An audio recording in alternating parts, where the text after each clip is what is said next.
Hello everyone, বীর ভগৎ সিং একটি ঐতিহাসিক নাম। তিনি 1907 থেকে 1949 নাকি 29 অল্প বয়সে মারা গেছে। যাকে দেখতে অনেকটা দেবযশের মতোই। তো এরকম সোনি সাপ একটি শনি আসছে, যেটা লিমিটেড পর্ব হতে চলেছে।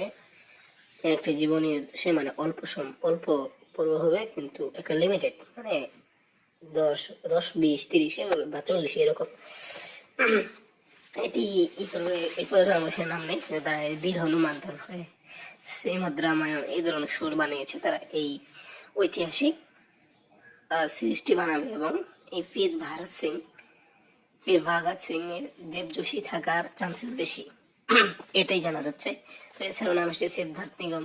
আর সিদ্ধার্থ নিগম তো আলাদিন ছাড়া আর কোনো কিছু করবে না। অভিষেক নিগম, কিন্তু এই ক্যারেক্টারটা এবং হয়তো দেবযশী কোটাবা দেবযশী যেহেতু মানে পজিটিভ ক্যারেক্টারও পছন্দ করে। তো থ্যাংক ইউ পুরো ভিডিওটি দেখার জন্য।